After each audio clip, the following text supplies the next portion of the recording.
Fantastic, because even though I vowed to work instead of watch movies on the aircraft, I still wanted to see something.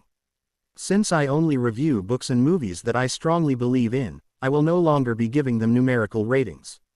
The devil will be in the details, therefore they will either be favorable or negative. The protagonist of Chandler Levick's wonderful Canadian coming-of-age film, I Like Movies, is 17-year-old Lawrence, a movie buff who lives in a Toronto suburb. As a self-described expert on coming-of-age tales, I can say that this one has all the makings but is told in a distinctive manner that deviates from all the conventions. The characters are deep and relatable, the references are numerous, and the film has a sense of realism. Despite Lawrence's preoccupation with American films and his lack of recognition as a Canadian filmmaker, this is without a doubt one of my favorite films of the year, and I'm thrilled that it came from our small part of the world. The film's straightforward plot begins with Lawrence and his friend Matt presenting a school project they worked on together. It is obvious that Lawrence and Matt are social outcasts at school based on how their instructor, classmates, and even Matt responded to the handmade film and the events that followed, not at all because of Lawrence's antisocial behavior. After a few arguments with his mother, he obtains a work at a video rental store, becomes distant from Matt, loses his job there, and then enrolls in college.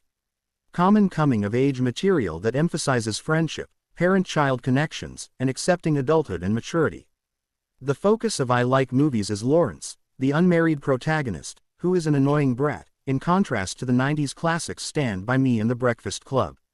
By yelling at his mother, discounting his friend's hobbies and intelligence, and displaying no sorrow when his colleague gets dismissed due to him, he demonstrates a lack of empathy.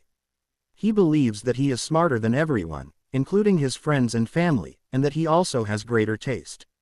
His appearance, which is fat, disheveled, and, of all things, sporting a flapping hunting cap, is probably a deliberate reference to Tool's Ignatius J. Reilly. His universe is juvenilely focused on himself, and he lacks self-awareness. He painfully makes me think of a lot of young guys in their teens that I see nowadays, who were stifled by their parents and spoiled by technology during the pandemic's critical maturation years. They all exhibit the traits of the typical Redditor, conceited, entitled, and overflowing with references and knowledge. In the end, they are still children, which is not to justify Lawrence's actions or those of the teenagers he makes me think of. Although there are good, compassionate kids out there, they are not entirely to fault at that age. These young boys are at the juncture of adulthood, and the types of adults they become will depend on how they grow up and interact with others. Maybe that's why, despite Lawrence's dislikability, we have an odd feeling of sympathy for him.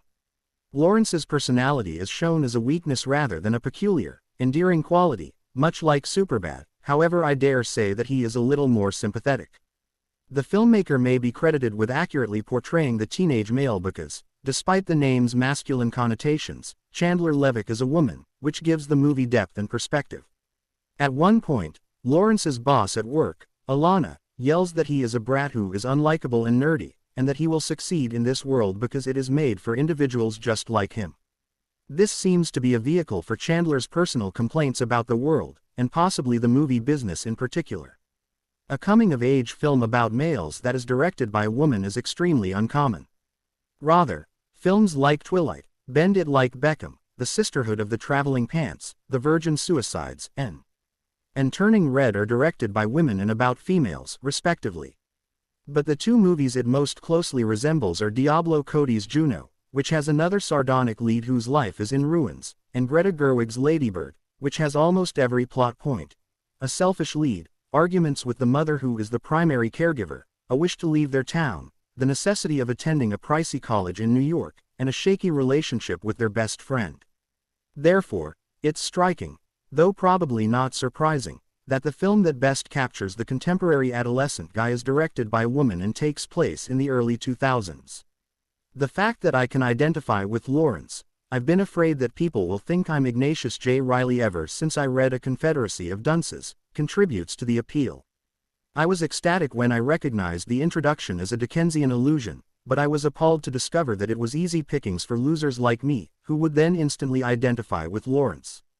Punch Drunk Love, which he enthusiastically discusses as being directed by Paul Thomas Anderson and which similarly stars a fumbling obsessed oaf, is the subject of his fixation during the first half of the movie. Indeed, a much nicer oaf. Lawrence would undoubtedly think it excessive to draw parallels between himself and the main character. Lawrence leaves for college in Canada at the end of I Like Movies, where he tries to patch things up with Alana and Matt and find new friends. The film concludes on a positive note, showing a Lawrence who has changed for the better, has become more interested in others, and will succeed in making genuine connections. His attempts to make amends with Matthew are unsuccessful, but it does show him meeting a pleasant group of classmates when he arrives at college. The conclusion seems, in a sense, too simple for Lawrence. He has been a self-centered jerk throughout the film and a complete mess for his colleagues, yet he gets away with it. No penalty, no demise. Levick undoubtedly intended to demonstrate how easily obnoxious geeky boys can get away with being self-centered idiots, but I also understand that Lawrence is a teenager and should be given the chance to do better when he does. Like many other teenagers learning to become fully grown adults, he is still a child with a heart in the right place. Thank you for watching, guys. Don't forget to subscribe and click the notification bell for more movie review.